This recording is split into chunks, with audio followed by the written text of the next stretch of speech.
enregistrement et partager avec vous mon écran. De l'application, c'est là. Partager. Très bien. Donc, là, par rapport à l'estimation de la proportion de population, pardon. Donc, là, je tiens juste à préciser quelque chose avant d'entamer la partie technique. C'est que la proportion en arabe, c'est nisba. Juste pour le comprendre. Et d'ailleurs, c'est le même concept, que ce soit pour la population globale, que ce soit pour l'échantillon. Sauf que les nominations changent. Lorsqu'on est sur la population globale, on parle de proportion, d'accord? Et c'est le même concept avec lequel vous avez tout le temps travaillé, même depuis le primaire. Vous avez tout le temps calculé des proportions. La proportion d'une certaine entité, par exemple, dans une population. Quand je dis que j'ai une population qui contient des filles et des garçons, alors, quelle est la proportion des filles dans cette population? Par exemple, 60%. Alors là, 60%, c'est la proportion. Et quand je vais essayer de l'écrire sous la forme de Fn, le Fn avec lequel on travaille dans le cours, ou bien le petit p avec lequel on va travailler même dans les exercices, eh bien, ça va être un 0,6. Est-ce que c'est clair? Donc, la proportion, c'est soi-disant le pourcentage d'une certaine entité par rapport à une population globale. Lorsqu'on est dans la population mère, d'accord, qui contient vraiment tous les échantillons, la population qu'on est en train d'étudier, on parle de proportion. Et lorsqu'on passe, pardon, à un échantillon, on parle de fréquence. Sinon, ils sont exactement les mêmes concepts. La proportion, c'est la même chose que la fréquence. Sauf que pour faire la différence, lorsqu'on est sur la population globale, on parle de proportion. Lorsqu'on est sur un échantillon, on parle de fréquence. Donc, c'est important de le comprendre pour que sur un exercice, vous puissiez faire la différence entre les mots techniques. Donc, estimation par intervalle de confiance. Tout d'abord, il faut passer par l'estimation ponctuelle. On a déjà fait ça. Je vais faire juste un petit rappel pour entamer l'exercice. Donc, estimation ponctuelle étant donné une population de proportion petit p. D'une manière générale, on va noter petit p la proportion de la population et Fn la fréquence de l'échantillon. Donc, on a espérance de Fn est égale à petit p. Alors, petit p chapeau égale à Fn est une estimation sans billet de petit p. Donc, qu'est-ce qu'on dit? Que la même proportion qu'on a pour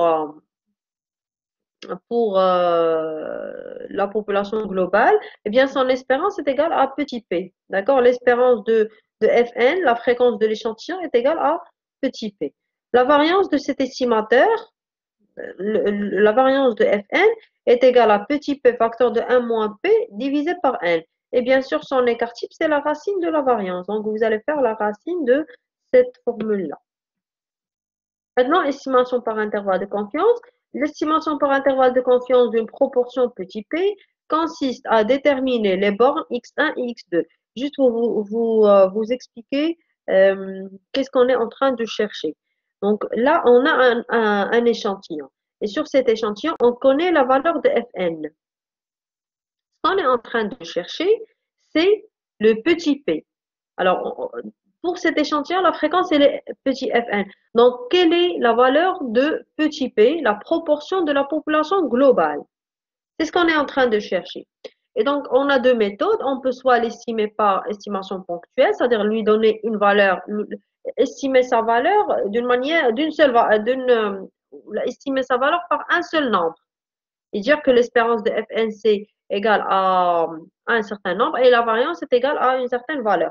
Maintenant, par rapport à l'intervalle de confiance, on essaie de l'estimer par tout un intervalle. On va dire que voilà, notre proportion, elle est comprise, c'est une valeur qui appartient à l'intervalle 2, 3, par exemple. Ou bien, euh, elle appartient à l'intervalle 0,5, 0,7. Donc, l'estimation par intervalle de confiance d'une proportion P consiste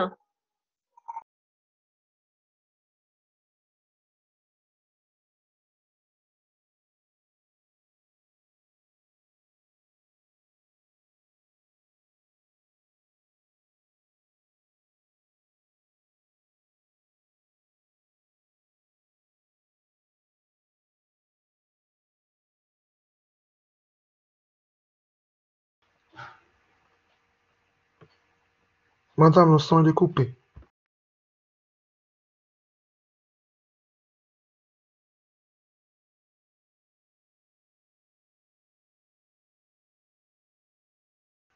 Madame, j'ai rien entendu.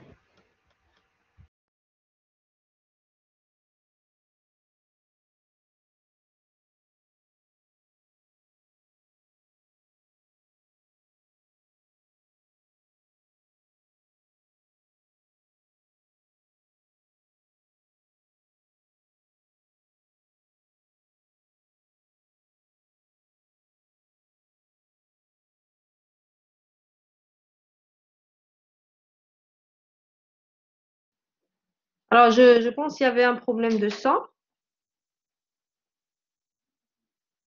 C'est ça, c'est ce que j'ai vu les commentaires. Je me suis rendu compte qu'il y a un problème de sang. Donc là, c'est réglé, je pense. Donc, je disais que par rapport à l'estimation par intervalle de confiance, alors c'est bon, que vous arrivez à m'entendre. Oui, madame. Très bien. Alors, je disais que par rapport à l'estimation. S'il vous plaît, madame, ce problème de sang, depuis le début du secours, il y a toujours des problèmes. Est-ce que les gens qui sont responsables de ce système ne peuvent pas résoudre une fois pour toutes ce problème? Ben, je pense que c'est par rapport à un problème de connexion, je pense. Donc, il y Mais, a mais on est en train de finir les séances et on a toujours le problème de communication. Et ça perturbe la science. donc, je vais voir ça. Ça marche? Merci. Merci Il n'y a bien. pas de Merci. quoi. Il y a pas de quoi. Donc, l'estimation par intervalle de confiance, je disais que ça consiste à déterminer les bornes x1 et x2 d'un intervalle i qui a un niveau de confiance appelé probabilité 1 moins alpha de contenir petit p. C'est clair? Donc, les bornes x1 et x2 sont telles que la probabilité de petit p comprise entre x1 et x2 est égale à 1 moins alpha. Alors, on a déjà fait tout ça la dernière fois. On est juste en train de faire un petit rappel.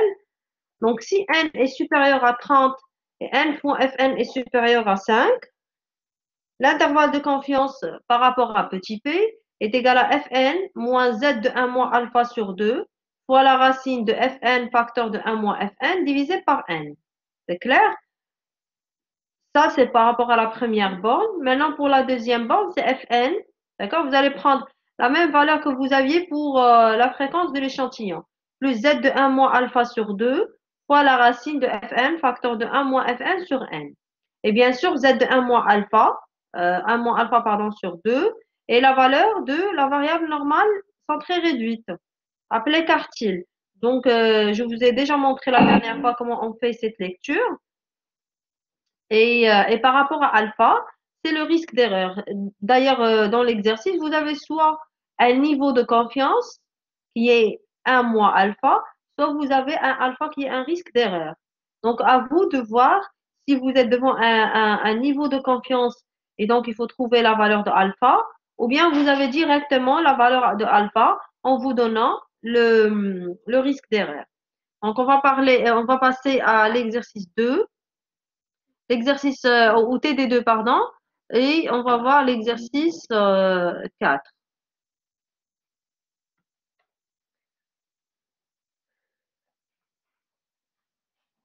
Alors là, on a le par rapport à cette partie pour le TD2. Bien. Donc pour l'exercice 4, je vous ai déjà dit la dernière fois, pour l'exercice 3, vous avez l'échantillonnage stratifié. On n'aura pas ceci dans notre programme. Si vous voulez résoudre cet exercice et vous avez des questions, vous pouvez me les poser séparément sur une séance.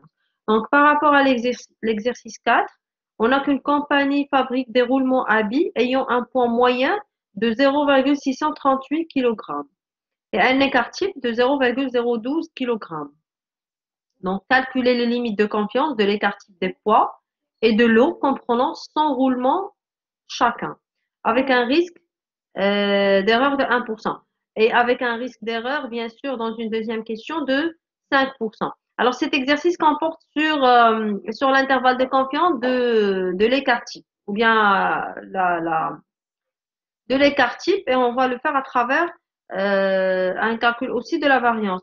Sinon, on va passer directement à l'exercice 5 pour faire, pour pouvoir utiliser ce qu'on a vu par rapport à la proportion.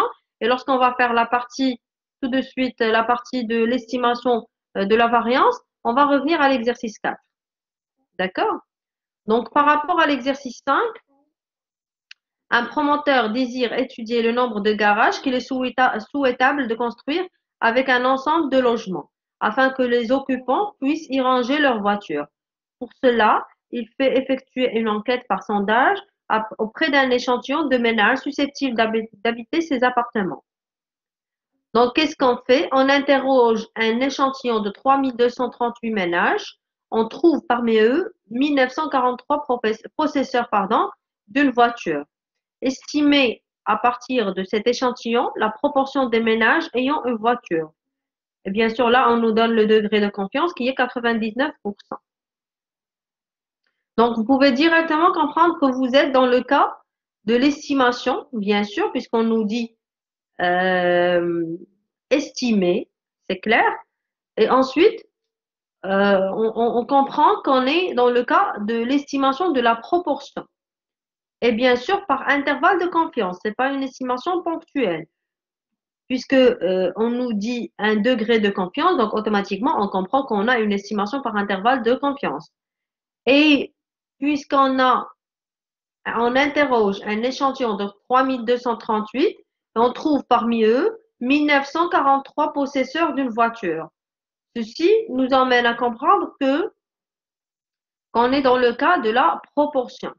Et on verra tout à l'heure, on verra tout de suite plutôt, comment on va calculer cette proportion et ensuite l'utiliser pour le calcul des bornes de l'intervalle de confiance auquel appartient notre proportion de la population globale.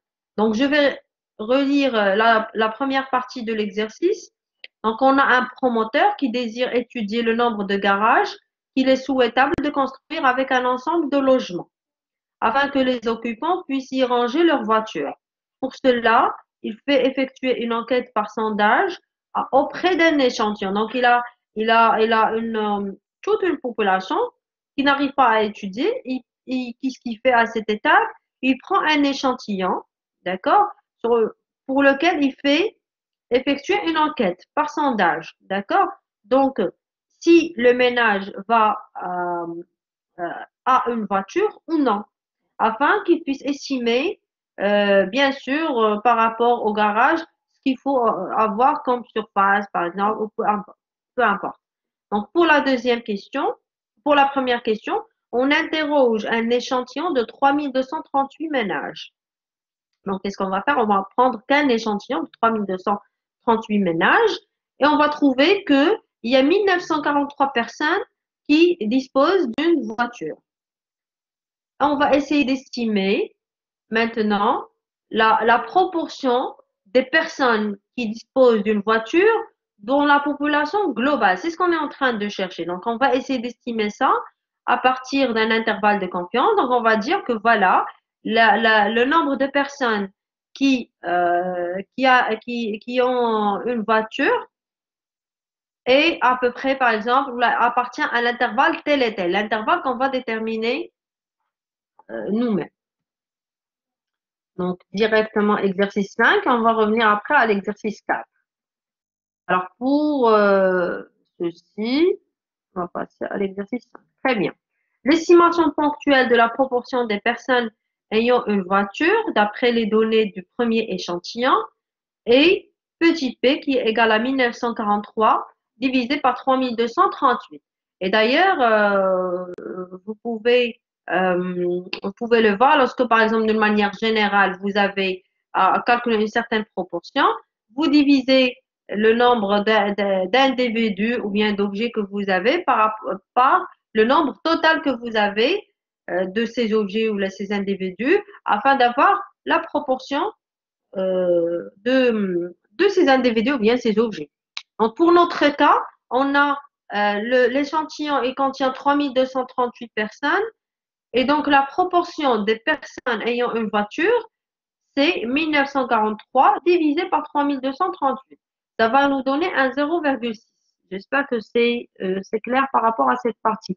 Alors, vous pouvez remarquer que j'ai parlé d'estimation ponctuelle parce que d'ailleurs, on va l'utiliser, même si c'est pas demandé dans l'exercice, mais lors du calcul des bornes de l'intervalle de confiance, vous avez un certain Fn moins le Z de 1 moins alpha sur 2 fois la racine. Et donc, le Fn, on en a besoin. Et qu'est-ce que c'est que le Fn? C'est l'estimation ponctuelle de la proportion des personnes ayant une voiture. Donc, l'estimation par intervalle de confiance au risque de 1% de la proportion des personnes qui ont une voiture est comme suit. On utilisera la loi normale car. Donc là, il faut tout le temps vérifier ces deux conditions. J'en avais déjà parlé. Euh, il faut toujours vérifier ces deux conditions parce que ça nous permet d'utiliser la loi normale. Donc, le nombre d'échantillons, la taille de l'échantillon, c'est 3238. C'est largement supérieur à 30. Et le N fois P, c'est 1943. Et c'est largement aussi supérieur à 5. Donc, on a la possibilité d'utiliser la loi normale. Maintenant, on va passer au quartile. Il faut calculer le Z de 1 moins alpha sur 2. Je vais revenir à l'énoncé de l'exercice pour vous expliquer comment on va calculer. Donc, vous pouvez remarquer qu'on a un degré de confiance de 99%. Alors, le degré de confiance 99%, c'est le 1 moins alpha. Donc, si vous voulez avoir le alpha, c'est 1 moins 0,99. Et bien, ça vous donne un 0,01. Automatiquement, on va remplacer ça. Ça nous fait un Z de 1 moins alpha sur 2. Ça veut dire 1 moins 0,01 sur 2. Alors, lorsque vous allez calculer cette valeur-là et vous allez faire votre lecture sur la table de la loi normale centrée réduite, vous allez trouver, c'est la même manière qu'on a utilisé la dernière fois, vous allez trouver un 2,575. Donc, ça, c'est par rapport à la valeur du quartile. Maintenant, vous avez la racine de P, facteur de 1 moins P sur 1. C'est un calcul qui est très simple. Il faut juste savoir comment trouver la valeur de chaque partie séparée. Donc, pour le P facteur de 1 moins P sur N, le P, c'est égal à 0,6. 1 moins P, c'est 1 moins 0,6 qui nous fait 0,4. Donc, il faut multiplier 0,6 par 0,4 divisé par N. N, c'est la taille de l'échantillon qui est 3238. Si vous calculez tout ceci en racine et vous le multipliez par le 2,575, vous allez trouver un 0,022. Très bien. Ensuite, comment on pourrait trouver, alors là j'ai fait un petit passage, comment vous pouvez trouver la valeur ou bien les bornes de l'intervalle de confiance? Eh bien, en faisant le F1 plutôt, d'accord, qui est, pour notre cas, on l'a nommé petit p. Donc, c'est 1 moins 0,022, 1 plus 0,022. La première borne, c'est 1 moins 0,022. Et la deuxième borne, c'est 1 plus 0,022. Ça va nous faire un 0,578 et un 0,622 à 1% de risque d'erreur. C'est clair? Donc, pour la deuxième question, je vais revenir au TD pour lire tout d'abord la deuxième question. À partir de la proportion estimée, combien de ménages faudrait-il interroger pour construire avec un risque d'erreur de 5% un intervalle de confiance d'amplitude 0,04? Donc là, on a changé le risque d'erreur ou bien le niveau de confiance. Le niveau de confiance était, la première question, 99%. Maintenant, pour la deuxième question, c'est 95%. Donc, le risque d'erreur, c'est 5%. Et donc, notre alpha, c'est 0,05. Ensuite, on va utiliser la proportion estimée. Ça veut dire la proportion qu'on a trouvée. Combien de ménages faudrait-il interroger? Combien de ménages faudrait-il interroger? On est en train de chercher la taille de l'échantillon parce qu'on ne nous a pas dit combien de personnes ont une voiture, mais combien de ménages il faudrait interroger. Ça veut dire qu'on est en train de chercher la taille de l'échantillon. Donc, l'objectif de la question 2, c'est trouver la valeur de petit n. Et bien sûr, on nous ajoute une dernière information ou une condition, avec un intervalle de confiance d'amplitude 0,04. Alors là, il faut tout d'abord comprendre ou la chercher quelle est l'amplitude d'un intervalle de confiance. D'un intervalle de manière générale. Lorsque vous avez un intervalle AB, son amplitude, c'est B-1.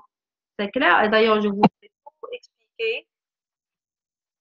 ai expliqué tout ça sur l'exercice, sur le corrigé de l'exercice. Alors, je vais voir s'il y a des questions. Comment trouver le alpha? Alors, pour le...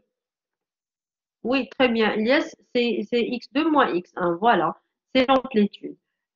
Comment trouver le alpha? Alors, lorsque vous avez un degré de confiance,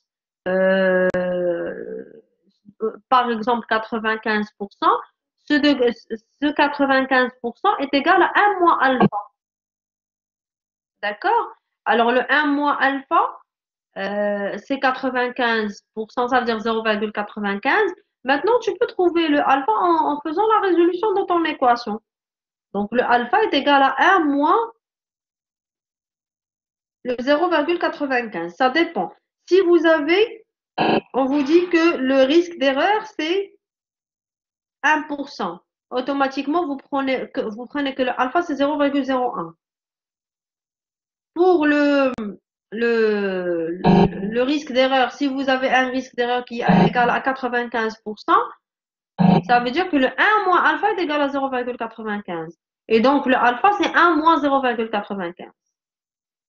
D'où on a trouvé l'intervalle de confiance. Oui, alors je voudrais expliquer ça. La question, Z1 moins 0,01 sur 2. Alors, vous allez calculer le 1 moins 0,01 sur 2 séparément. Et lorsque vous allez trouver la valeur, vous allez la chercher sur la table de la loi normale centrée réduite, quand je vous ai montré la dernière fois. À la fin, on va revenir là-dessus. D'accord? Sinon, comment on a trouvé l'intervalle de confiance? Je l'ai déjà expliqué. Alors, je vais revenir au cours pour vous expliquer ça.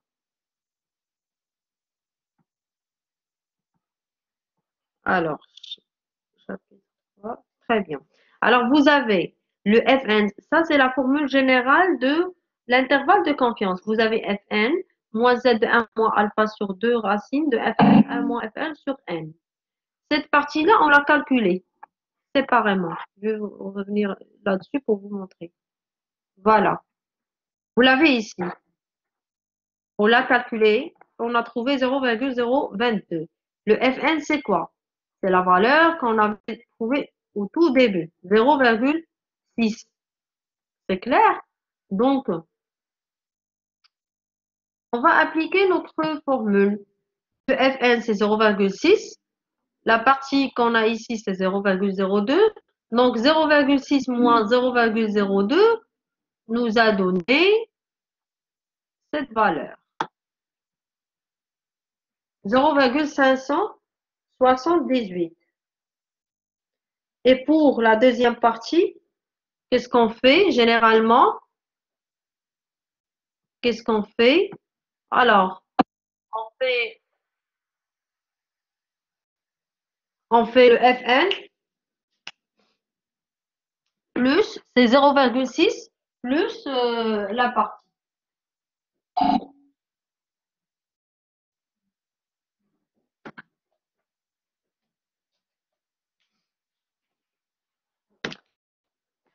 Alors, est-ce que c'est clair? Oui, madame. C'est 0,622. Je vais revenir voir s'il y a encore quelque chose qui n'est pas clair. Voilà, exactement. Madame. 0,6 plus 0,22. Voilà. Madame. Oui. Est-ce que la proportion, c'est la moyenne de la population générale? Non, non, ça n'a rien à voir avec la moyenne. Alors, quand on est en train d'étudier une population, on a trois paramètres qu'on est en train de chercher de manière générale. C'est ce qui nous intéresse par rapport à notre cours. Il y a la moyenne, il y a la proportion, il y a la variance. D'accord? Là, lorsqu'on est sur une population globale. Lorsqu'on passe à l'échantillon, les paramètres sont la moyenne aussi, la fréquence et la variance. Donc, la proportion, c'est un paramètre. La moyenne, c'est un autre paramètre qui est différent de la proportion. Quand je vous dis la moyenne de population, je vais vous expliquer. Lorsqu'on a, par exemple, les poids de bébés. Par exemple, je vais choisir les bébés de 3 mois, par exemple 4 mois, et je vais calculer la moyenne des poids. Alors, cette moyenne est, comment je vais faire pour la calculer? Quand je dis moyenne, ça veut dire que la plupart des, euh, la plupart des poids, par exemple, sont autour de cette valeur. C'est-à-dire, c'est la valeur moyenne. Pour la proportion, lorsque j'ai, comme l'exercice, on a 3238 ménages. Ça veut dire 3238 appartements sur lesquels on a des personnes. Ou là, 3238 familles. Et il y a 1943 personnes qui ont une voiture. Donc, la proportion des personnes, ou la fréquence des personnes qui ont une voiture, c'est 1943 divisé par 3238. Ça va nous donner une valeur. Et juste pour vous approcher de quelque chose que vous avez, avec laquelle vous avez déjà travaillé, c'est le nisba. D'accord? En arabe, c'est le nisba, c'est la proportion bien par rapport à la population globale ou à la fréquence par rapport à l'échantillon. Donc, je vais passer à la deuxième question. À partir de la proportion estimée, on a dit combien de ménages faudrait-il interroger pour construire avec un risque d'erreur de 5%, un intervalle de confiance d'amplitude 0,04. Donc là, on a la taille de l'échantillon qu'on va trouver. Alors, on suppose, là, on voudrait, parce qu'on n'a pas la taille de l'échantillon, et donc, il faudra supposer, voilà, on suppose que la taille de l'échantillon qu'on va trouver est supérieure à 30 et que le n fois p est supérieur à 5. Ceci pour pouvoir travailler avec la loi normale. Et bien sûr, avec le z. Donc, pour que nous puissions utiliser la lecture de la table normale centrée réduite, voilà, on a dû supposer que le n est supérieur à 30 et le n fois p est supérieur à 5.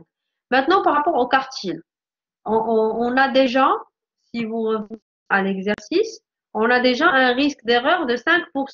Alors, lorsqu'on parle, je reprécise encore, lorsqu'on parle de risque d'erreur de 5%, automatiquement, le risque d'erreur, c'est le alpha. C'est 0,05. Donc, le z de 1 moins 0,05 sur 2, lorsque vous allez calculer cette entité, vous allez trouver, je pense qu'on avait déjà travaillé avec cette valeur la dernière fois, c'était un 0,975. Alors, je reviens aux tables statistiques.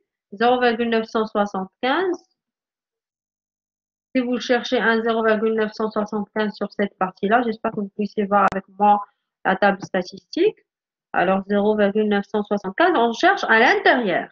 D'accord? Après, quand on va trouver une valeur, on va dire, voilà, c'est l'intersection de ces deux parties-là. On va faire leur somme. Donc, 0,975. Alors là, voilà. Vous avez le 0,975 dans cette partie-là. Et vous allez vous dire, voilà, c'est l'intersection de 1,9 avec le 0,06. Et donc, c'est la somme de ces deux valeurs. Ça veut dire 1,9 avec le 0,06, ça vous fait 1,96.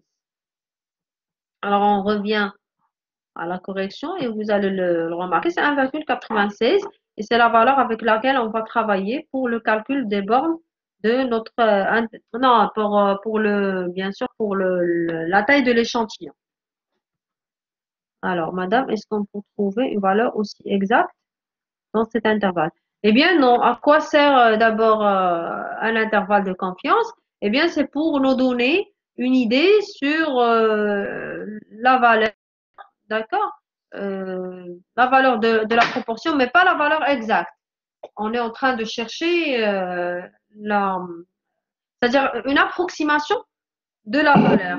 Et ceci en utilisant tout un intervalle. On va dire que la valeur qu'on est en train de chercher appartient à l'intervalle 0,5, 0,6. Donc, ça peut être 0,52, ça peut être 0,5238. Il y a vraiment une infinité de valeurs. Donc, on ne peut pas parler de valeurs exactes dans cet intervalle, mais on connaît, on sait que la valeur est comprise entre 0,5 et 0,6. Et déjà pour nous, c'est ça nous donne une idée par rapport à la valeur de la proportion. Madame, dans la première question, il y a 99%. Pourquoi on a fait dans la proportion 1%? Parce que on parle de alpha. Et j'ai encore, Monsieur Helmi, j'ai encore, je l'avais expliqué plusieurs fois, le degré de confiance, c'est 1 moins alpha. Donc, si vous avez 99, ça veut dire que 1 moins alpha est égal à 0,99. Et à vous de trouver la valeur de alpha que vous allez remplacer pour trouver la valeur du quartile. Maintenant, si vous avez le risque d'erreur est 5% ou bien 1%, automatiquement, le alpha, c'est 0,01. Il faut faire la différence. Si vous avez niveau de confiance, donc automatiquement, la valeur le pourcentage que vous avez, c'est 1 moins alpha. Il faut trouver la valeur de alpha. Si vous avez un risque d'erreur de 1%, automatiquement, le 1%, c'est le alpha lui-même. Il n'y a rien à trouver. 95 degrés de confiance et 5 degrés, c'est pas degré d'erreur, c'est risque d'erreur. Correction, exercice 3, on n'a pas encore fait Monsieur Ayzetman, on n'a pas encore fait la correction de l'exercice 3. On est passé directement à l'exercice 4.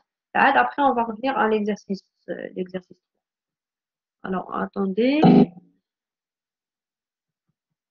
Bien. C'est bon, je pense que j'ai répondu à toutes les questions. Donc, on va continuer. Maintenant, vous n'oubliez pas qu'on est en train de chercher la taille de l'échantillon pour un intervalle de degré de confiance 95%, c'est-à-dire un risque d'erreur de 5%, et une amplitude de 0,04. Il faut chercher combien de ménages faudra-t-il interroger. Donc, pour avoir un intervalle de confiance à 5% de risque d'erreur d'amplitude 0,04, on doit avoir ceci. Alors, cette partie, qui est égale à 0,04 sur 2, et elle est égale à 0,02. Je vais vous expliquer ça. Comment on a trouvé cette partie. Alors, j'ai fait un tout petit rappel. Pour un intervalle AB, l'amplitude, c'est B-1. Et donc, d'une manière générale, pour notre intervalle de confiance, il a cette forme. Alors, petit p moins z1 moins alpha sur 2, facteur de la racine de p facteur de 1 moins p sur n. Et là, c'est petit p plus z1 moins alpha sur 2 fois la racine de petit p 1 moins p sur n. Alors, je tiens à vous préciser quelque chose. Parce que même lorsque vous allez voir par exemple, des vidéos sur YouTube ou bien des cours sur Internet sous format PDF, il se peut que vous trouviez plusieurs notations par rapport à la proportion, à la fréquence, etc. Et donc, il ne faut pas être lié au symbole, d'accord? Tout le temps, lorsque je vois petit p, je vais me dire que c'est la fréquence de l'échantillon ou bien c'est la proportion de la population globale. C'est pas ça. Il faut toujours aller aux significations de chaque symbole. Donc, pour nous, le petit p, d'ailleurs, c'est la raison pour laquelle je vous change pas mal de fois c'est pas pas mal de fois, mais d'une manière générale, il y a des fois où je vous change le symbole, juste pour ne pas ne pas faire de vous des personnes qui sont liées au symbole, d'accord? Parce que lorsque vous allez passer à un autre cours, par exemple, ou là lorsque vous serez quelque part, pas avec ce module-là. Alors là, vous allez vous trouver devant des notations, d'autres notations qui sont différentes, et vous allez vous dire non, le petit p pour nous c'est la proportion ou bien c'est la fréquence, chose qui n'est pas respectée dans cet exercice. Donc c'est pas là le problème. Il faut juste chercher à chaque fois la notation ou bien le symbole que vous avez, il signifie quoi. Donc pour nous le petit p c'est la même chose que le FN qu'on a fait dans le cours, et c'est la fréquence de l'échantillon. De même pour cette partie-là. Le N, c'est la taille de l'échantillon. Le Z, c'est le quartile. Le alpha, c'est le risque d'erreur. Maintenant, la formule que vous avez pour l'intervalle de confiance, c'est la même chose. C'est celle-là. Alors, qu'est-ce qu'on va faire tout d'abord? On va calculer l'amplitude de cet intervalle. Alors, l'amplitude de cet intervalle, le P moins A, c'est le P plus Z de 1 moins alpha sur 2 fois la racine, moins la deuxième partie. Alors, vous pouvez le voir. L'amplitude, c'est quoi? C'est cette partie-là, moins cette partie. Alors, lorsque vous allez enlever les parenthèses, moi, j'ai essayé de vous faire les étapes de manière détaillée afin que vous puissiez comprendre tout passage. Donc, le P plus Z1 moins alpha sur 2 fois la racine, moins P. Alors, le moins avec le moins, ça va vous faire un plus. Z1 moins alpha sur 2 fois la racine. Il y a le P moins P, on va le simplifier. Et vous pouvez remarquer que ce nombre-là, c'est le même que celui-là. Donc, on peut écrire que c'est 2 fois ce nombre. C'est égal à 2 fois ceci. Et bien sûr, tout ça était égal à B moins A qui était l'amplitude. Et pour notre exercice, l'amplitude, c'est 0,04. Donc, 0,04. Donc, si vous faites venir ce 2 à ce côté, vous allez avoir que le Z de 1 moins alpha sur 2 fois la racine de ceci est égal à 0,04 sur 2 qui est 0,02. Je pense que là, que c'est très clair. Comment on a trouvé 0,02. Maintenant, on a notre équation.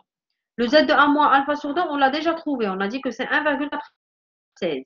Pour le P, on le connaît déjà aussi, c'est le 0,6. On l'a déjà calculé au tout début de l'exercice. Et on a 0,02. Donc, on a une équation où le seul inconnu, c'est le petit n. C'est ce qu'on est en train de chercher.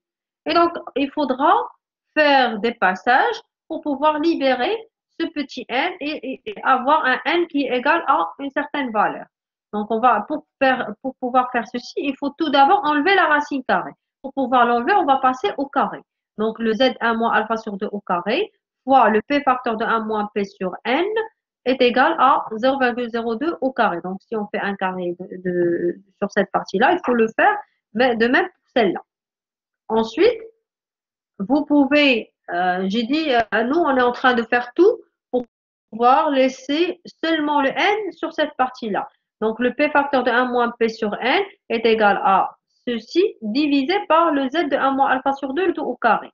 C'est le même passage pour la résolution d'une équation. Et là, si vous faites le produit, P facteur de 1 moins P fois ceci est égal à N fois 0,02 au carré. Donc, le N, c'est quoi? C'est Z de 1 moins alpha sur 2 au carré fois P facteur de 1 moins P divisé par 0,02 au carré. Et ceci est égal à 2305. Donc, le 2305, c'est le nombre de ménages qu'il faudrait interroger pour trouver un intervalle de confiance d'amplitude 0,04 à 95 niveaux de confiance ou bien à 5% de risque d'erreur. Alors, je vais revenir voir s'il y a des questions.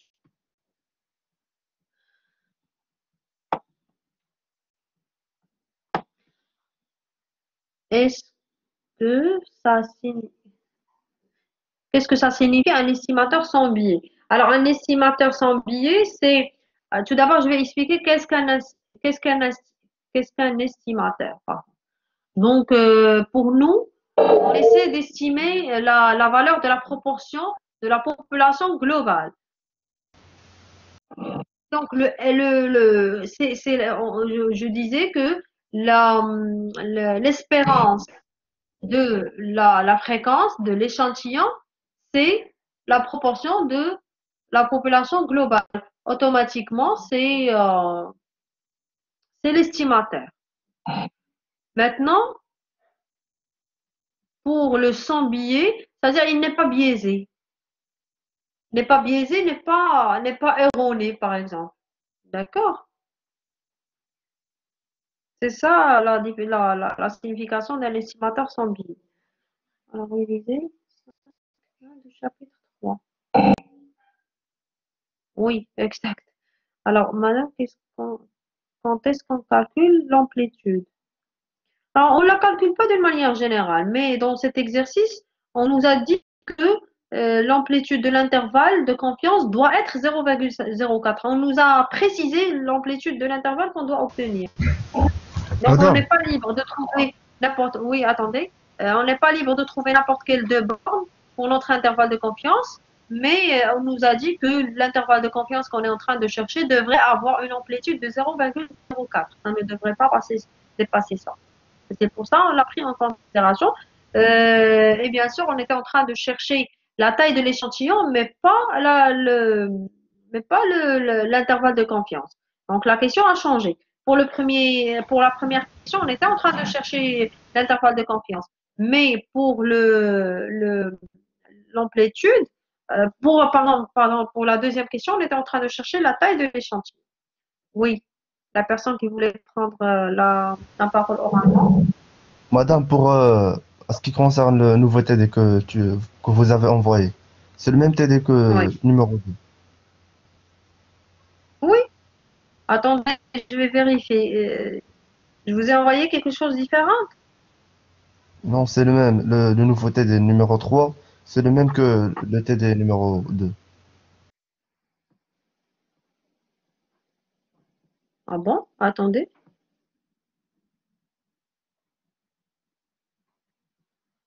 Non, non, madame. Bah, je suis en train de vérifier. Non, Alors madame. là, ça c'est le TD2. Peut-être que tu as téléchargé le même fichier. non, Ah madame, c'est non, bon. non, ils sont Non, différents. madame, Le c'est TD, différent. Différent. oui, le TD2 est différent du TD3. Non, peut-être que tu t'es trompé, tu as téléchargé le même fichier. Euh, on revient à notre page. Bien. C'est différent. D'accord. D'où est-ce qu'on a trouvé, c'est mademoiselle Khawla, d'où est-ce qu'on a trouvé le 0,04? Alors, on a fait tout un travail là-dessus. Voilà, attendez. Voilà. Et c'est ce qu'on a, c'est ce que j'étais en train d'expliquer il y a un petit moment. Donc, je disais que l'intervalle de confiance, elle est donné sous cette forme. Et donc, l'amplitude, c'est le B-A. Tout le temps, vous faites cette borne-là moins celle-là. Ça veut dire pour notre cas, c'est cette borne qu'on a ici, moins la borne qu'on a dans cette partie-là. Donc, le P-A, c'est le P plus ceci, moins le P moins cette partie. Et on va enlever les parenthèses pour trouver que c'est P plus Z facteur de ceci, moins P plus Z facteur de ceci. Alors, il y a P et moins P. Ça donne un 0. On va les simplifier. Et c'est égal à 2 fois, parce que là, vous pouvez remarquer, c'est comme si vous avez X plus X. Ça vous fait 2X. Donc là, on a le même X. Donc la même partie. Donc ça va nous faire 2 fois le Z fois la racine. Et ceci est égal à 0,04. Parce que l'amplitude, c'est 0,04. L'amplitude, c'est B-A. Automatiquement, vous allez faire venir le 2 dans cette partie et vous aurez le Z facteur fois la racine est égal à 0,04 divisé par 1. D'accord? Qui est 0,02. J'espère que c'est clair pour la demoiselle.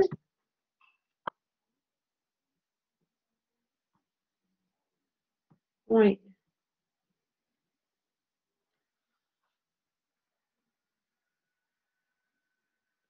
Quelle hypothèse?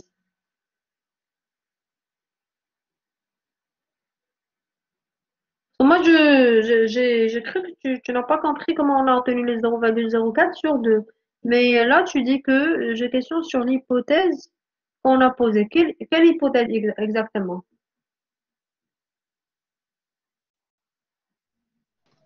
C'est là, madame, quand on a dit pour avoir un intervalle de confiance à 5% de risque d'erreur d'amplitude 0,04, on doit avoir. Oui. Alors là, c'est la même chose. Alors, je vous ai donné le résultat. Après, on a fait la preuve. Comment on l'a obtenu? Comment on a obtenu ce résultat-là? La preuve, c'est tout ceci. D'accord? C'est pas qu'on l'a supposé. Derrière, je vous ai donné le résultat final. Après, on a fait c'est-à-dire la démonstration, comment on a obtenu ce 0,02. Tu as compris?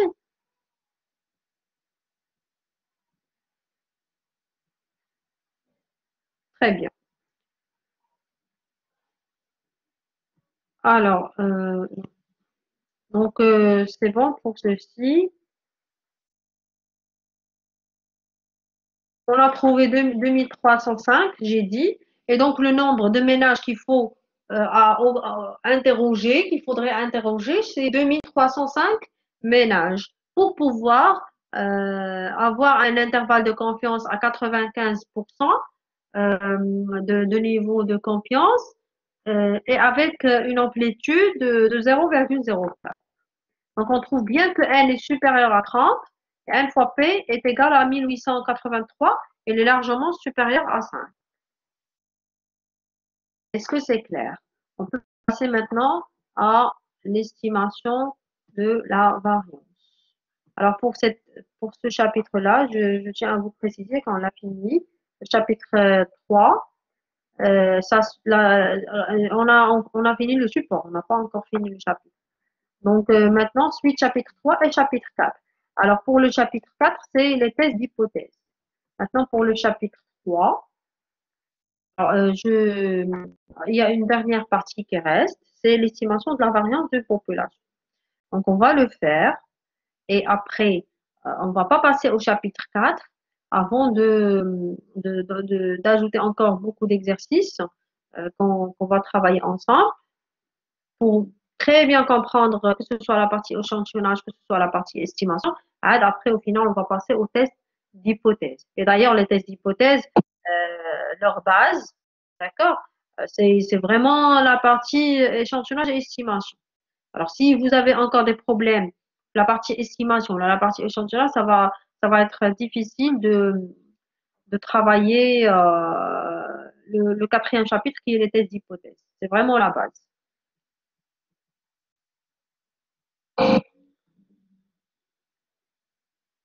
Oui, le chapitre 4, c'est le dernier. Maintenant, estimation de la variance d'une population. D'ailleurs, avant de commencer, j'ai posté une partie de support de cours, comme une partie du chapitre 4, mais je vous conseille, c'est jusqu'au moment où vous allez vraiment maîtriser au moins la partie estimation et la partie échantillonnage. Après ça, vous pouvez passer à la partie du chapitre 4. Mais sinon, avant, c'est pas la peine d'aller la voir. Je vous ai la postée afin d'avoir un support de cours qui est quand même un petit peu consistant. Mais sinon, l'estimation de la variance d'une population, il y a que 3 slides de 4, je pense. Donc, estimation ponctuelle par rapport à la variance. Étant donné une population de variance sigma carré, l'espérance de S chapeau au carré est égale à sigma au carré. Le S chapeau, là, c'est l'écart type de l'échantillon. Pardon, c'est le S au carré. Le S chapeau, c'est l'écart. Le S carré, c'est la variance. Donc, le S chapeau, c'est l'écart type. Alors, S carré chapeau est égal à n sur n moins 1 fois S carré. C'est n sur n moins 1 fois la somme des xi moins x bar, le tout au carré, est un estimateur sans billet de sigma au carré. Donc, le S chapeau au carré est un estimateur sans billet de sigma au carré. Le sigma, là, c'est l'écart type de la population globale. Et le S chapeau, c'est l'écart type de l'échantillon. Alors, cet estimateur est appelé quasi-variance. La variance de l'estimateur est donnée par 2 facteurs de n moins 1 sur n au carré, sigma à la puissance 4. Maintenant, l'intervalle de confiance. Soit une population normale de variance sigma carré, l'estimateur par intervalle de confiance de sigma carré consiste à déterminer les bornes x1 et x2 d'un intervalle qui a un niveau de confiance appelé probabilité 1 moins alpha de contenir sigma au carré. D'accord? Donc, c'est d'ailleurs la même procédure qu'on a déjà fait pour la proportion et la moyenne. Donc, les bornes x1 et x2 sont telles que la probabilité de sigma carré comprise entre x1 et x2 est égale à 1 moins alpha. On va estimer la variance de la population. Donc, l'intervalle de confiance de sigma carré qui est égal à IC, d'accord? C'est 1 sur K de 1 moins alpha sur 2, somme des xi moins x bar le tout au carré. 1 sur K de alpha sur 2, somme des xi moins x bar le tout au carré. Où les K de 1 moins alpha sur 2 et les K de alpha sur 2 sont les quantiles d'ordre alpha sur 2 et 1 moins alpha sur 2 de la loi qui 2, d'accord, à n moins 1 degré de liberté. Le n, c'est la taille de l'échantillon, et donc voilà, c'est les bornes, de notre intervalle de confiance. On a un seul cas. Donc à chaque fois, on voudrait estimer la variance de la population globale à travers un intervalle de confiance, il faudra utiliser cette formule. Pour le cas de 1 moins alpha sur 2 et le cas de alpha sur 2, on les trouve, on ne fait que remplacer le alpha par sa valeur. Le alpha, c'est le risque d'erreur. Et on va lire sur la table de la loi qui 2 à n moins 1 degré de liberté. Ça veut dire on va aussi utiliser la taille de l'échantillon. Pour la somme des x moins x bar le au carré, là, on le trouve à partir des données qu'on a dans l'exercice, que ce soit la variance ou bien l'écart. Alors, est-ce que c'est clair? Est-ce que vous avez encore des questions? Moi, je vais...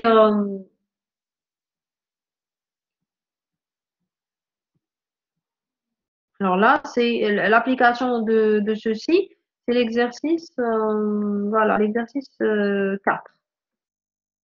Bien. Alors, sur l'exercice 4, on a déjà dit tout à l'heure, une compagnie qui fabrique des roulements à billes ayant un poids moyen de 0,638 kg et un écart type de 0,012 kg. Alors, les limites de confiance de l'écart type des poids de l'eau comprenant 100 chacun, avec un risque d'erreur de 1% et ensuite avec un risque d'erreur de 5%. Donc, c'est ce qu'on voudrait trouver par rapport à cet exercice. Donc, on va arrêter là. Je vous ai laissé cet exercice pour pouvoir, vous avez d'ailleurs déjà la correction, vous pouvez le faire chez vous si vous voulez, d'accord, anticiper la correction, mais sinon on pourra, bien sûr, on va le faire la prochaine fois, on va le corriger ensemble et corriger même quelques exercices de la série 3. Donc, est-ce que vous avez des questions? Madame, Oui.